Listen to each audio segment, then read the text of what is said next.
अक्षरधाम मध्यस्थम यनंतम मुक्त सेवितम नेकेन्दु सुप्रभम रम्यम श्रीहरिम चिंतयाम्यहम। इष्टदेव भगवान श्री स्वामीनारायण, आज આપણે સૌ અહીંયા ઉપસ્થિત થયા છીએ એમનું નિમિત્ત એટલે હરિકૃષ્ણ મહારાજનો 166મો વાર્ષિક પાટોત્સવ મંદિરમાં બિરાજમાન આપણને સૌને પોતાના દર્શનનું સુખ આપતા અને આ સોરઠ પ્રદેશના રાજાધિરાજ રાધારમણ દેવ અને હાસ્ય મુદ્રામાં બેઠેલા સિદ્ધેશ્વર મહાદેવજી તથા આપણને સૌને અહીંયા બિરાજી અને આશીર્વાદ આપતા પૂજ્ય પૂર્વ ચેરમેન સદગુરુવર્ય સ્વામી દેવનંદન દાસજી સ્વામી હંમેશને માટે હાસ્યવાળો મુખ અને હંમેશને માટે બધા હરિભક્તો અને સંતોને આશીર્વાદ આપતા હોય એવા પૂજ્ય દેવનંદન સ્વામી આજે આપણી સભામાં ઉપસ્થિત નથી. આપણા મંદિરના પૂજ્ય ચેરમેન શાસ્ત્રી સ્વામી શ્રી પુરુષોત્તમ પ્રકાશદાસજી સ્વામી જુનાગઢ બહુ ભાગ્યશાળી છે કે આપણને આવા ચેરમેન મળ્યા, નહીતર આવા ચેરમેન મળવા મુશ્કેલ છે. એકવાર જોરદાર તાલીઓ પૂજ્ય પીપી સ્વામી માટે પાડીએ. સાથે આપણી સભામાં ઉપસ્થિત મંદિરના મુખ્ય કોઠારી પૂજ્ય ડીકે સ્વામી અને સાથે સાથે ઉપસ્થિત ટ્રસ્ટી બોર્ડના સભ્ય પૂજ્ય બ્રહ્મચારી સરજુદાસાનંદજી આદિક પડસાળા સાહેબ આદિક દરેક ભક્તજનો સંતો તથા આ પાટોત્સવના મુખ્ય યજમાન ભરતભાઈ એમનો સમગ્ર પરિવાર અને અહીંયા સભામાં ઉપસ્થિત આપ સૌ ભાવિક ભક્તજનો સૌને મારા ભાવથી જય સ્વામિનારાયણ. બરોબર અવાજ આવતો નથી. ભગવાનને દર્શન કરીએ, જમીન ઊભા થઈએ એટલે હાશ થાય કે નહીં, તૃપ્તિ મળે ને, એમ ભગવાનના અભિષેકના આટલા દિવ્ય દર્શન કર્યા પછી હાશકારો જોરથી હોવો જોઈએ. એક વખત બંને હાથ ઊંચા કરી બોલો હરિકૃષ્ણ મહારાજ કી, રાધારમણ દેવ કી, સિદ્ધેશ્વર મહાદેવ કી. આજે હરિકૃષ્ણ મહારાજ એમનો પાટોત્સવ ભક્તજનો ભગવાન શ્રી હરિના વચને કરી અને આ મૂર્તિની પ્રતિષ્ઠા ભગવત પ્રસાદજી મહારાજે કરેલી. આજથી વર્ષો પહેલા ભગવાન સ્વામિનારાયણ જ્યારે પોતાના સ્વધામ ગમનની લીલા કરતા હતા એ સમયે રોજકાના એક ભક્તને દર્શન આપી ભગવાન ગઢપુર પધારી અને ગઢપુરમાં લીંબતરુ નીચે બિરાજમાન થઈ અને ત્યાં બેસી ત્યાં બધા બંને આચાર્યો શ્રીઓ છે સાથે બધા નંદ સંતો અને હરિભક્તોની સભા ભરાઈને બેઠી હતી. અને એ સભામાં બેસી અને ભગવાન સ્વામિનારાયણે કીધું છે રઘુવીરજી મહારાજને કે રઘુવીરજી મહારાજ, શું તમે જુનાગઢની અંદર, ધોલેરાની અંદર, ખંભાતની અંદર, સુરતની અંદર, મુંબઈની અંદર હરિકૃષ્ણ મહારાજની પ્રતિષ્ઠા કરજો.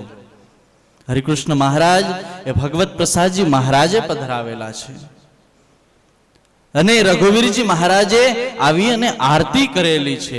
રઘુવીરજી મહારાજ પ્રતિષ્ઠાના સમયે આવવાના ન હતા, પરંતુ ગુણાતીતાનંદ સ્વામીએ મહારાજને પ્રાર્થના કરી અને મહારાજને પ્રાર્થના કરી એટલે મહારાજે રઘુવીરજી મહારાજને ગઢપુરમાં કીધું કે મહારાજ તમે જાઓ અને જુનાગઢમાં રાધારમણ દેવની પૂર્વ બાજુએ હરિકૃષ્ણ દેવ તરીકે મારું સ્વરૂપ એની પ્રતિષ્ઠા કરો.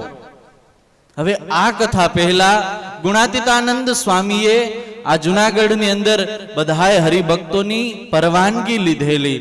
શું કે હરિકૃષ્ણ મહારાજ આપણે પધરાવવા છે, બધાએ સત્સંગી હરિભક્તોને પૂછ્યું એટલે સત્સંગી હરિભક્તો કહે કે સ્વામી મહારાજે જે કર્યું એમાં આપણે કંઈ કરી ન શકાય. મહારાજ એ તો દિવ્ય વસ્તુ કરી અને આ રાધારમણ દેવ આપણને આપીને ગયા છે, તો આમાં આપણે વધારો કે ઓછું કંઈ ન કરી શકાય. અને ત્યારે ગુણાતીતાનંદ સ્વામીએ કીધું કે ભક્તજનો તમે બધા વાત સાચી કરો છો, ભગવાન પોતાનું સ્વરૂપ એટલે રાધારમણ દેવ અહીંયા પધરાવ્યા છે, સિદ્ધેશ્વર મહાદેવજી પધરાવ્યા, પરંતુ ભગવાનનું ધ્યાન સ્વરૂપ, ભગવાનનું ધ્યાન ધરવું તો કોનું ધ્યાન ધરવું? અને ધ્યાન ધરવાને માટે હરિકૃષ્ણ મહારાજની પ્રતિષ્ઠા આપણે જુનાગઢમાં રાધારમણ દેવની બાજુમાં કરવી છે. બધાએ હરિભક્તોએ પરવાનગી આપી, સ્વામી અમે તમારી સાથે છીએ, તમે પ્રતિષ્ઠા કરો. અને વાત ગઢપુરથી ખબર પડી, મોટીબાએ જાણ કરી એટલે બંને હરિકૃષ્ણ મહારાજનું કામ વડોદરાની અંદર શરૂ થયું. એક જુનાગઢથી વાસણો પ્રસાદીના લઈ ગયા, ગઢપુરના પ્રસાદીના વાસણો. મહારાજ જાજુ ગઢપુરમાં રોકાયેલા એટલે ત્યાં વાસણો વધારે હતા, અહીંયા ઓછા હતા, એટલે અહીંયાથી વાસણો લઈ વડોદરા ગયા. પરંતુ ગુણાતીતાનંદ સ્વામીએ કીધેલું કે બ્રહ્મચારીઓને મોકલેલા, અનંતાનંદ બ્રહ્મચારીને મોકલેલા, વાસુદેવાનંદ બ્રહ્મચારીને મોકલેલા. એટલે કીધું કે બંને મૂર્તિમાં સરખા ભાગે પ્રસાદીના વાસણો મૂકજો. જો સરખા નહીં મૂકો ને તો મૂર્તિ બરોબર આવશે નહીં, મૂર્તિ બરોબર ઢળાશે નહીં. વડોદરાની અંદર કામ શરૂ થયું, કુશળ કારીગરો હતા, પરંતુ સદગુરુના વચનમાં જેથી વિશ્વાસ ન હોય, અને વિશ્વાસ ન હોય અને વચન ન માનીએ એનું પરિણામ શું આવે? કારીગરો કુશળ હતા, બ્રહ્મચારી શ્રીઓ ભગવાનની સેવા કરતા એ ત્યાં ઉપસ્થિત હતા, પરંતુ એક ગઢપુરના હરિકૃષ્ણ મહારાજની અંદર વાસણો વધારે મૂક્યા અને જુનાગઢના હરિકૃષ્ણ મહારાજની મૂર્તિમાં વાસણો ઓછા મૂક્યા, એટલે મૂર્તિનો ઢાળ બરાબર આવ્યો નહીં, ખંડિત આવી મૂર્તિ. શું કરવું? બીજી વાર પ્રયત્ન કર્યો, ફરી પાછું એ ધાતુને ઓગાળી અને ફરી પાછી મૂર્તિઓને ઢાળી, ફરી વખત મૂર્તિ ખંડિત આવી. એટલે આ કારીગરોને લાગ્યું આની પાછળ કઈક કારણ હોવું જોઈએ. સંદેશો લખો ગુણાતીતાનંદ સ્વામીને જુનાગઢમાં ગુણાતીતાનંદ સ્વામીને સંદેશો લખ્યો. એટલે ગુણાતીતાનંદ સ્વામીને સંદેશો મળ્યો ને ગુણાતીતાનંદ સ્વામી સંદેશો પાછો લખતા કીધું કે મેં તમને પહેલા પણ કીધું હતું કે તમે બંને મૂર્તિમાં સરખા ભાગે વાસણો મૂકજો, તમે આમાંથી કોઈક ભૂલ કરી છે. એટલે ફરી પત્ર મળતા પછી વાસણો જે હતા થોડોક ઓગાળી અને હરિકૃષ્ણ મહારાજ જુનાગઢની મૂર્તિ હતી એમાં મૂક્યા, અને પછી મૂર્તિને ઢાળી અને ખોલીને એટલે નયન રમ્ય દિવ્ય અદ્ભુત મૂર્તિ એમાંથી ઢળી અને બહાર આવી. અને પછી એક મૂર્તિ ગઢપુરની અંદર લઈ જવામાં આવી અને એક મૂર્તિ જુનાગઢમાં લઈને આવ્યા. વૈશાખ સુધી પાંચમને દિવસે ગઢપુરની અંદર રઘુવીરજી મહારાજે પોતાના સ્વહસ્તે ગોપીનાથજી મહારાજની જમણી પૂર્વ દિશાએ ત્યાં પ્રતિષ્ઠા કરી અને બીજી બાજુ ત્યાં ગઢપુરમાં મુહૂર્ત નીકાળ્યું. અને ગુણાતીતાનંદ સ્વામીને રઘુવીરજી મહારાજે કીધું કે તમે જાઓ જુનાગઢ અને ત્યાં જઈ અને ઉત્સવની તૈયારી કરો, અમે તમારી પાછળ ઉત્સવમાં આવીએ છીએ, પ્રતિષ્ઠા કરવા આવીએ છીએ. અને પછી અહીંયા ગુણાતીતાનંદ સ્વામી આવ્યા, ઉત્સવની તૈયારીઓ શરૂ થઈ ગઈ. થોડોક સમય વીત્યો એટલે 1916 ફાગણ વદી બીજના દિવસે પ્રતિષ્ઠા હતી. મહારાજ આવવાની ના પાડે છે. રઘુવીરજી મહારાજ કહે કે મારાથી કોઈ કારણોસર નહીં આવી શકાય. એટલે ગુણાતીતાનંદ સ્વામીએ ભગવાન શ્રી હરિને પ્રાર્થના કરી. ભગવાન શ્રી હરિએ ગઢપુરમાં રહેલા રઘુવીરજી મહારાજને કીધું, ને રઘુવીરજી મહારાજ પછી એ આવ્યા છે જુનાગઢની અંદર. અને પછી જુનાગઢમાં આવ્યા અને જુનાગઢમાં આવી અને હરિકૃષ્ણ મહારાજ એમની પ્રતિષ્ઠાની આરતી કરી છે. આ શબ્દોને રઘુવીરજી વિહારીલાલજી મહારાજે લખેલા. વિહારીલાલજી મહારાજ એટલે ગુણાતીતાનંદ સ્વામીના આશીર્વાદથી બનેલા. જ્યારે રઘુવીરજી મહારાજ નાના હતા એ સમયે એમના માતા પિતાની ઈચ્છા હતી કે અમારા દીકરાને કંઠી ગુણાતીતાનંદ સ્વામીના હાથે પહેરાવવામાં આવે, વર્તમાન એમના હસ્તેથી કરવામાં આવે. અને ચૈત્રી સમયમાં વડતાલમાં એ ગુણાતીતાનંદ સ્વામીએ વિહારીલાલજી મહારાજને વર્તમાન અને કંઠી પહેરાવેલી. પરંતુ વિહારીલાલજી મહારાજ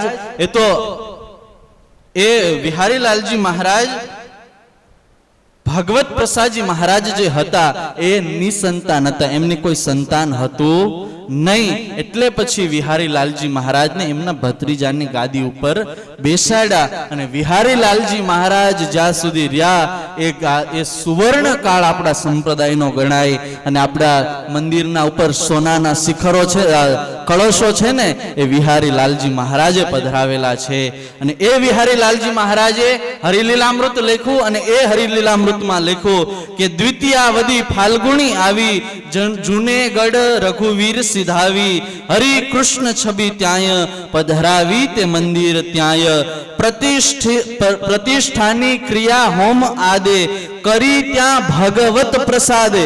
વિહારીલાલજી મહારાજે લખ્યું પ્રતિષ્ઠાની આદિ હોમ આદિ ક્રિયા ભગવત પ્રસાદજી મહારાજે કરી. રઘુવીરજીએ જે ઉચ્ચાર્યું તે વચન તેણે શિર ધાર્યું અને પછી રઘુવીરજી મહારાજે આરતી ઉતારી. એ આ પ્રસાદીના હરિકૃષ્ણ મહારાજ. ભક્તજનો, આપણે ત્યાં ઉભા રહીએ ત્યાંથી હટવાનું મન ન થાય. અતિ દિવ્ય નયન રમ્ય એમનો આજે 166મો પાટોત્સવ. એનો ભરતભાઈ આપે લાભ લીધો.